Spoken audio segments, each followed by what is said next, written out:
This module explains how to record economic transactions. We've learned about the four basic financial statements that are produced in the financial reporting process, but those numbers don't just twinkle their way onto the financial statements, and there has to be some process by which the information about the events that occur is collected, recorded, and summarized.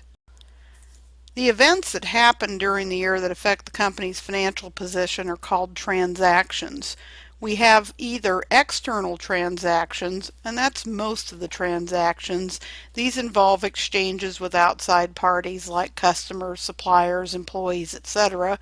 But the company can also have internal transactions, events that affect their economic or their financial position that don't involve an exchange with an outside party.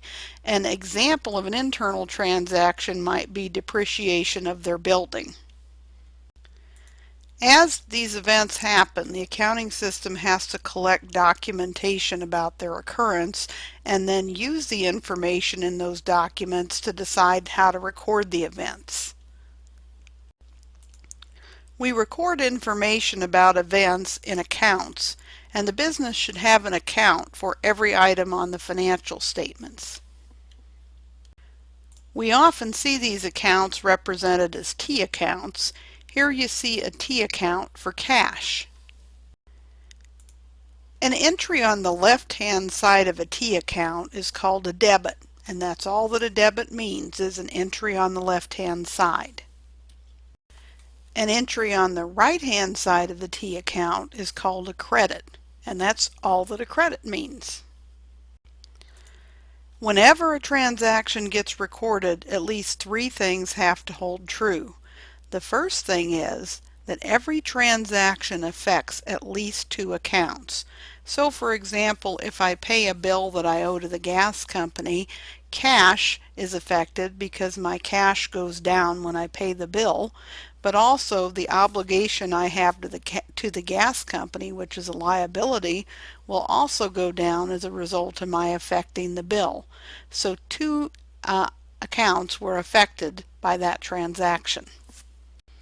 Secondly, the fundamental accounting equation that says assets equal liabilities plus owner's equity must always hold, no exceptions.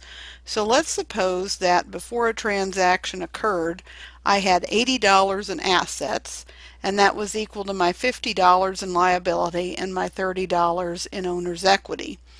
Then a transaction occurs that causes my assets to increase by $20, so total assets will now be $100. That means something has to change on the right-hand side of this equation, and there's several possibilities. Perhaps my liabilities also went up by $20, so now I'd have $100 of assets, which would equal my $70 of liabilities plus $30 of owner's equity. Another possibility when my assets go up by $20 would be that my owner's equity also goes up by $20. So here, after the transaction occurs, I have $100 in assets equal to my $50 in liabilities plus $50 in owner's equity.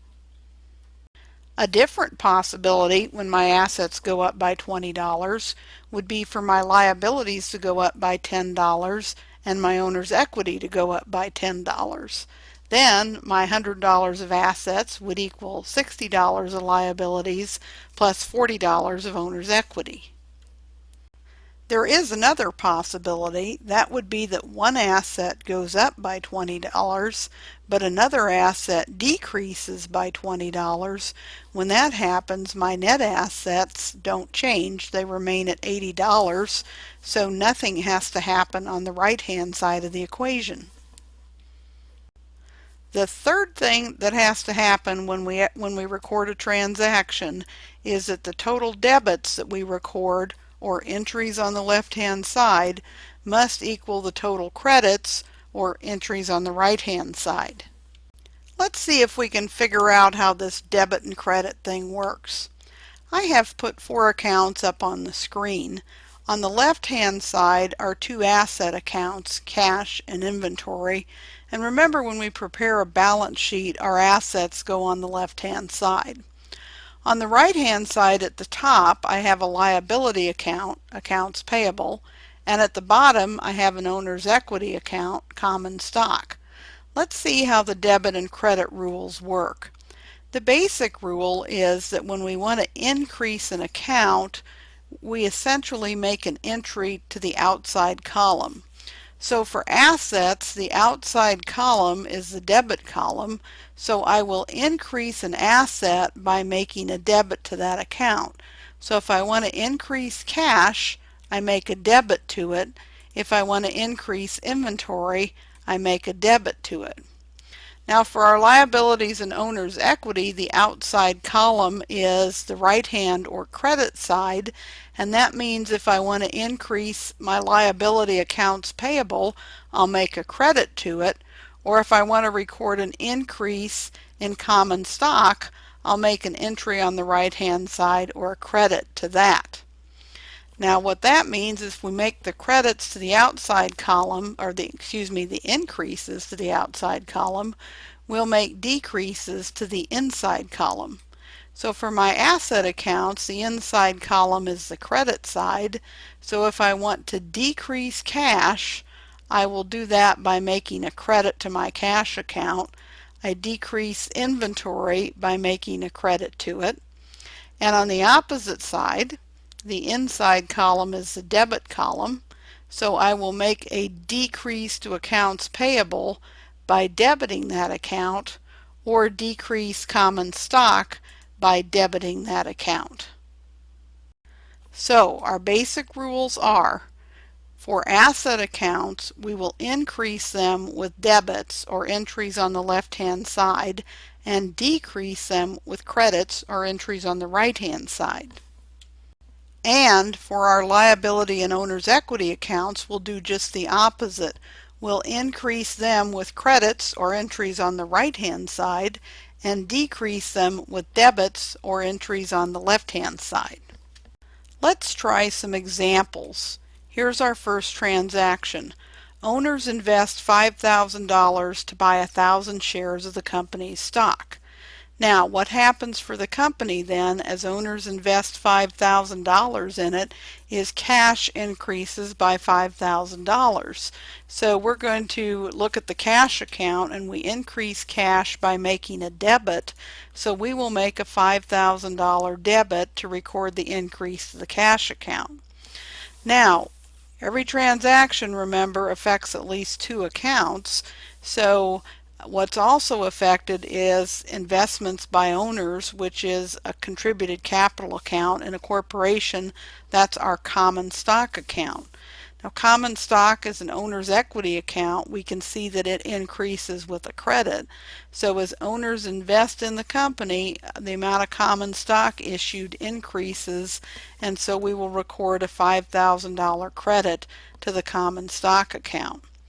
So what's happened here is at least two accounts were affected, cash and common stock, and our increase in assets, which was $5,000, equals our increase in liabilities, which was nothing, plus our increase in owner's equity, which was $5,000, and our total debits equal our total credits.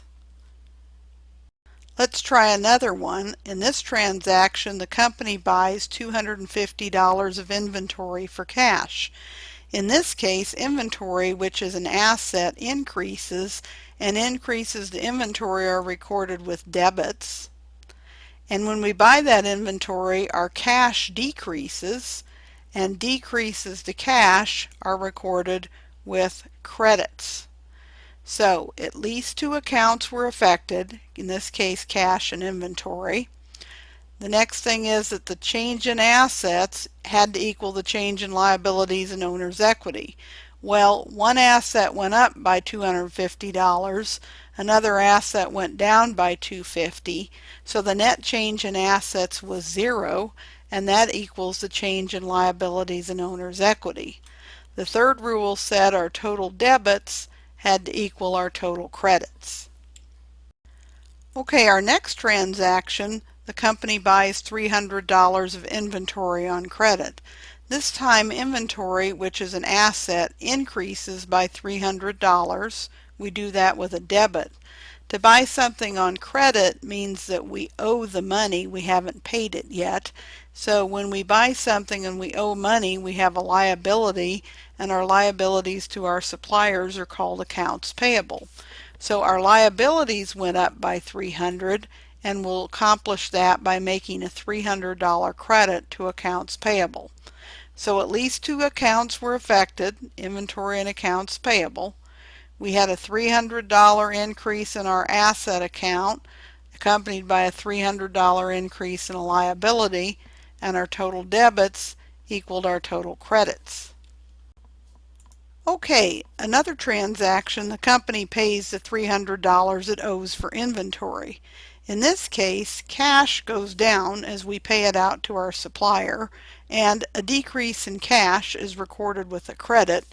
And we had a liability to the supplier to pay him, but once we pay him, that liability is going to go away. So a decrease in our accounts payable is recorded with a debit. Here again, two accounts were affected, cash and accounts payable. The total change in assets was a $300 decrease, and that equaled the total decrease in liabilities of $300 and owner's equity of $0, plus total debits equaled total credits. Now, most students at this point are really bothered by the notion of recording increases in cash with a debit, because when you put money in the bank, they credit your account. So we're used to credits reflecting good stuff and debits reflecting bad stuff, and this is something you're going to have to completely erase from your head. Let me explain to you why the bank says they credit your account when you put money in the bank. Okay, let's suppose that Jay Johnson deposits $300 in his bank account. Here's what the bank does. They've received $300 of cash from Jay, and so they want to record an increase in the amount of cash that they have, and they record that by making a debit or an increase to their cash account. They also have to record an increase in the amount of money that they owe to Jay, because Jay's account with them is effectively an obligation to Jay or a liability. So when Jay puts his money in, they record a $300 increase in their obligation to pay Jay that money back on demand. And this is why they're saying when Jay puts money in the bank that they've credited his account, because from the perspective of the bank, Jay's account is a liability for them, and their liability has increased by $300. So let's review. Whenever we record a transaction, at least two accounts need to be affected. The total change in assets as a result of that transaction has to equal the total change in liabilities and owner's equity, and the total debits have to equal the total credits.